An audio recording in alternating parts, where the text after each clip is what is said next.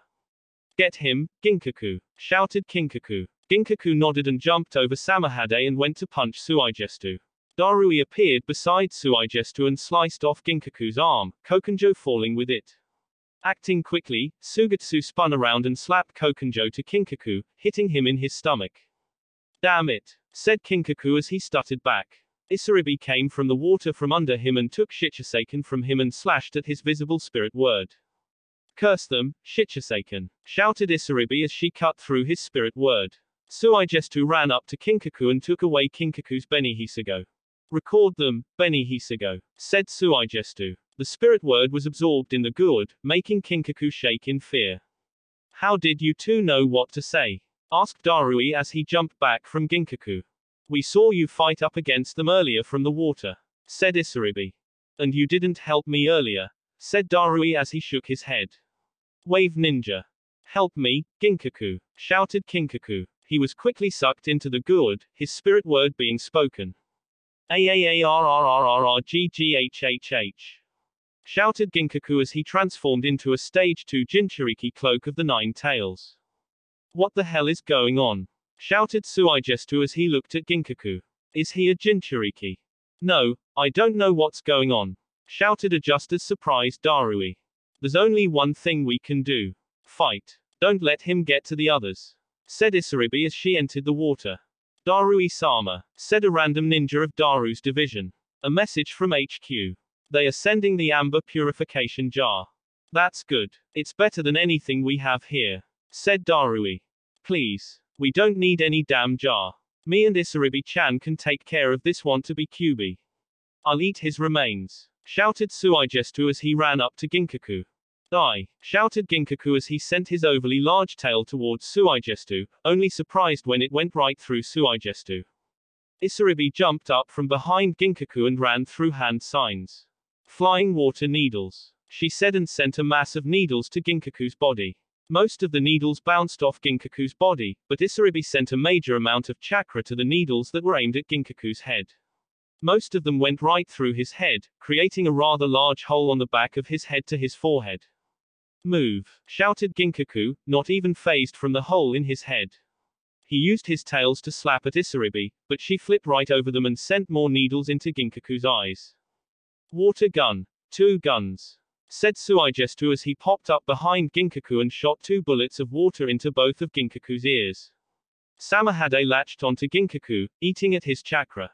That should do it, said a satisfied Suigestu. Don't get too warmed up, Suigestu-kun. He is still moving, said Isaribi, pointing to the shaking Ginkaku. Please. He won't be back to the same way he was earlier, said Suigestu. He wasn't ready when a tail slammed into his side, making him fly off into the coastline. Ggaaaaarrrrrahhhhhh. Shouted Ginkaku as he ran out the water and onto land, terrorizing the shinobi of the allied force. We need to get him back on the water, shouted Isaribi as she ran off the water, chasing after Ginkaku. Ginkaku proved to be faster than her as he moved from one side of the battle to the other in an instant, killing anyone in his way. Damn it. We need to slow him down, said Darui as the amber purification jar appeared, ready to be used. I got it, shouted Suigestu as he stood on the edge of the beach. Water swirled around Suigestu and stopped at his outstretched hands. His fingers were all stretched out, water covering them. A blue veil covered Suigestu, charging up his next move. Water gun. Mass rainstorm. he shouted as the water around him moved rapidly up his arms and towards his fingertips. Nothing happened for a while, but Suigestu gained a wide smirk, madness clear in his eyes. I got them blasters. Fire! He shouted, and a hail of small but deadly water bullets flew at supersonic speeds from his fingertips to the area they were pointed at. Water kept coming from the ocean and spiraling around Suigestu, supplying him more ammo. Ginkaku was shot once and was pushed back up against a wall of rock. The water bullets blasted at him with incredible force, stopping his movements and making him push deeper and deeper into the wall behind him. His imprint on the wall could be seen, and it was only getting deeper as he was continually getting shot at. Ginkaku was pushed back so far, that he actually made it to the other side the wall and landed in the water. I heard we were needed, said Shikamaru as he and Choji and Ino landed behind him. Darui told them the plan, which they all agreed to. Isaribi landed in front of Ginkaku and sent Chakra to her feet, stomping on the water beneath her.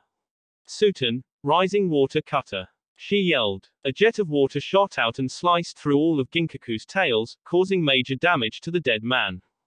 Bruh. This won't stop. He was cut off as a ball of rotating human mass ran into his side, blasting him farther into the ocean. When he got up, he couldn't move at all. Shadow possession achieved, said Shikamaru as he concentrated on holding down the beast they were currently facing. Ino ran through hand seals of her own hand seals. Mind transfer technique, said Ino. She then fainted, Isaribi catching her body. I'm in, shouted Ino from Ginkaku. Ginkaku, shouted Darui.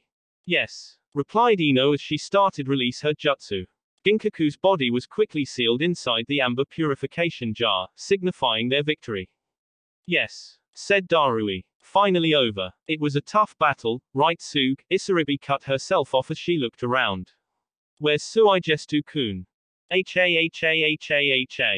Die bitches, shouted Suigestu as he was shooting down all the white Zestu down with his rainstorm of water bullets. I'll eat your remains.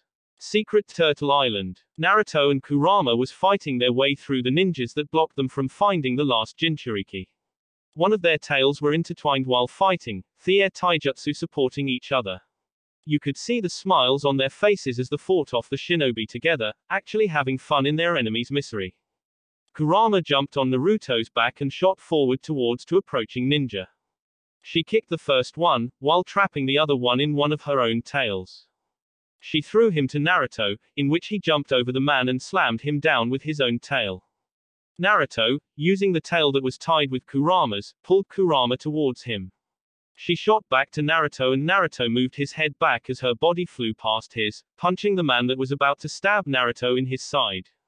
Naruto used his tails as a spring and jumped in the air. He brought up his tail, pulling Kurama up in the air with him.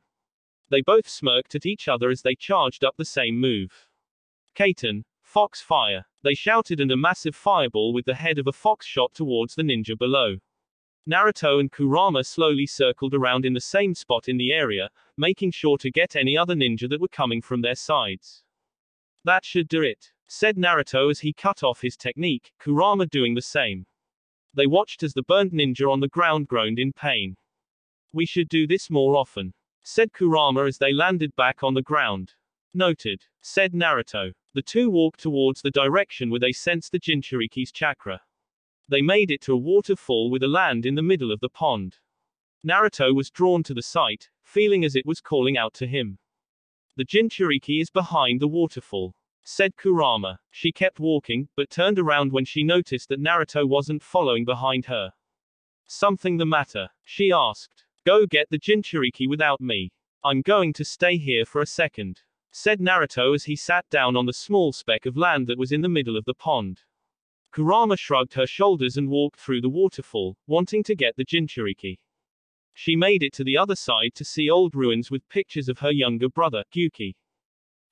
What is this place? She muttered as she continued on. She was stopped when a group of ninjas stood in front of her.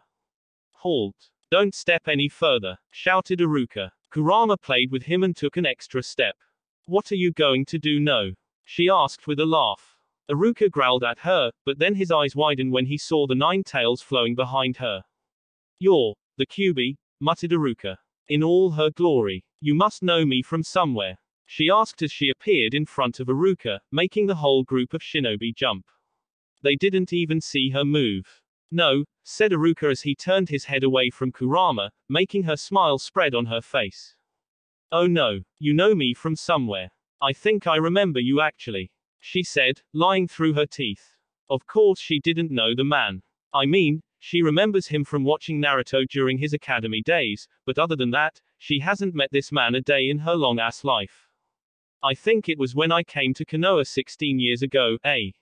When I stomp on all of those little people, said Kurama, increasing Iruka's anger even more, thinking about his parents' death.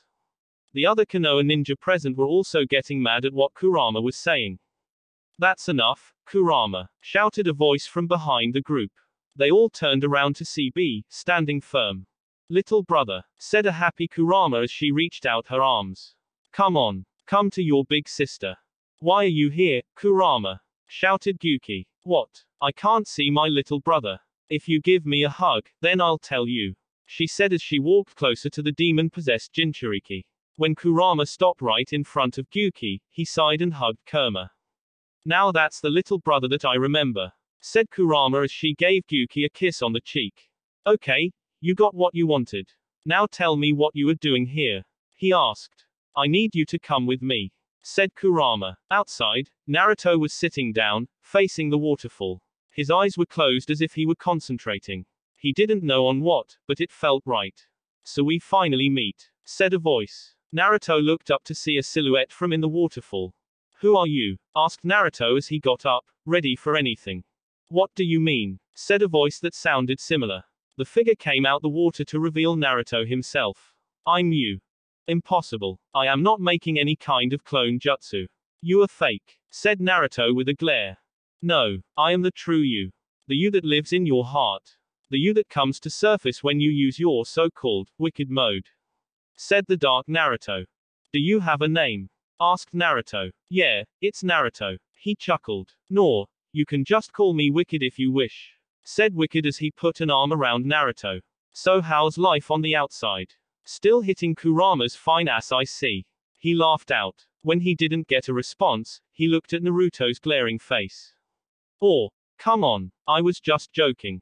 What is it that you want? Asked Naruto, getting straight to the point. Nothing, honest. I just want to talk to my lesser self, said Wicked, knowing that was going to hit Naruto. Lesser, growled out Naruto, making Wicked smile. What do you mean by that? Oh, I just mean that I'm stronger than you. I have more control over our chakra than you do, said Wicked. Explain, said Naruto. Wicked sighed and took a step back. When you enter your wicked mode, you get stronger, right? Said Wicked, making Naruto shake his head. Well, it's because of one reason. Chakra. You have so much evil chakra in you. More evil than good. You don't realize how much power you have in you. The thing is, I have more power because your bad outweighs the good. You get stronger when you enter your wicked mode, because you have more access to even more of your evil chakra. Explained Wicked. Makes sense, said Naruto as he rubbed his chin. So why don't you revolt and try to take over my body? Asked Naruto. Because it isn't my place to, said Wicked. You have a good thing going on out there. Kurama, your own village, a mother, some other women up in the moon talking to your head at night. Wicked laughed at that. If I were to come out, I would probably just kill them all. Why is that? Said Naruto with a glare, not like where this was going. Wicked smirked at Naruto before disappearing from Naruto's sight. Because you idiot. I am you. The better you. The true you. I know you better than you know yourself. And I know one very important fact. Wicked's voice echoed throughout the area. It started to get darker and darker until Naruto couldn't see anything at all. He was in a world of black. He wasn't scared at all, since he was used to being in the dark. I know just how large your hatred is, Wicked said from behind Naruto, making Naruto jump away. Naruto looked around, trying to find Wicked. Wicked's laughter echoed in the darkness, and Naruto started to shake, surprising him. Am I scared? I haven't felt this way in a long time. I feel vulnerable, but why? Why am I feeling this way? Thought Naruto. Because you're scared of the truth, Wicked said as he appeared in front of Naruto, surprising him. You once said that you didn't trust anyone because you thought they would betray you. You're scared of knowing what people really think of you, aren't you? Whispered Wicked. Naruto didn't deny it, only causing the smirk on Wicked's face to widen even more. You just have to think. What does everyone truly think about me? I mean, I've tried to kill 'em all before. Hell, I even tried to kill my own adopted mother. What kind of person does that? I'll answer that question for you. Regular people don't do such things. Only monsters do, Wicked said as he disappeared again. Monster, Naruto whispered out as he looked down at his hands. Blood appeared on them, covering all the way up to his arms. He couldn't even see his skin. The ground beneath him broke up and hands grabbed Naruto's leg. People he killed in the past started to come up from the ground. You monster. You killed us all. I had a family. Go to hell. You don't deserve to live. Your own village fears you. Your first family disowned you. You burned me alive. Demon. Naruto looked down at the bodies with wide eyes. He did all this. Is this really inside his heart? I guess you really can't get rid of the past, thought Naruto as he took in a deep breath. He looked down at the zombie people and just smiled. You're right. All the zombie people faded away and he returned to the waterfall of truth. Wicked appeared in front of him with a confused face. What? I'm sorry, I didn't hear you right. Say that again, said Wicked as he cleaned out his ears with his index fingers. I said that you're right.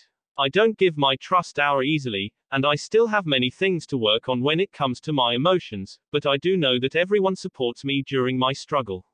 Said Naruto. But what about your past? The things you've done. The things other people have done. What's to say that your wave ninja could be doing the same as those two bastard Ichirakas? Shouted Wicked. Those two really did hit me hard when they betrayed me. Said Naruto, thinking back to the incident years ago. But I know that I have people that really do trust me, and I am beginning to trust them back. If you have a problem with it, take it up with me. But wait, we are the same person, right? Said Naruto with a smirk, making Wicked growl at Naruto. Any other person would have gone mad. They would have tapped into their hatred and killed everything. So why not you? Asked Wicked. Cause I have other things to worry about. I tried to kill a village full of people before, but I was stopped. I now know that revenge will only add to my hatred, causing me to go mad. I can't have that when I have people looking up to me. I just have different responsibilities now, said Naruto. So what you are saying is that if it wasn't for your wave ninja, you would carry out your revenge. Yup. But now that you have people on your side, you worry about them than your own personal revenge. Yup. So, for one of the first times in your life, are you truly happy? Quote, comma, dot, dot. I don't know, but I'll figure that out later, said Naruto as he started to walk away. Where are you going? Shouted Wicked. We aren't finished yet. Yes, we are. Because I said so. And if I said so, then you did too, said Naruto. Wicked just looked at Naruto with a blank face, but it turned into a full-out grin. Your own crazy person, yeah, no, said Wicked with a chuckle. I'll see how this lasts, and I'll see if you're right about those people you call family. Hope you enjoy the show, said Naruto as he disappeared. Naruto's eyes opened back up and he looked at the waterfall of truth. He took a deep breath and stood up. Troublesome waterfall, said Naruto, stealing a certain Nara's favorite words, and walked through the waterfall, reaching the other side. When he made it he saw Kurama on top what he believed was the Jinchuriki, straggling him. You're going to listen to your Oni-chan, said Kurama as she tightened her grip around his neck. Okay. Okay you crazy bitch, shouted Gyuki. Naruto's eyes widened when he heard this. Bitch, he growled out. Ki leaked of Naruto as he looked at B. Everyone shuddered as they felt the intense feeling of death. Gyuki took in a deep breath of air and took his first glance at Naruto. His eyes widened when he saw the long nine tails swaying dangerously behind Naruto. Meet your future brother-in-law, Gyuki-chan, said Kurama as she got up from on top of Gyuki and walked towards Naruto. He didn't mean it, Naruto-kun. No need to get all riled up, said Kurama as she kissed his cheek, calming Naruto down. All right, said Naruto as he walked up to Gyuki. You are coming with us if you want to or not. And grabbed Gyuki by the arm and dragged him outside. No, you can't take the. Be quiet, Naruto shouted at Iruka, blasting Iruka and the rest of the others present in the cave with an enormous amount of ki that made them fall to their knees, coughing.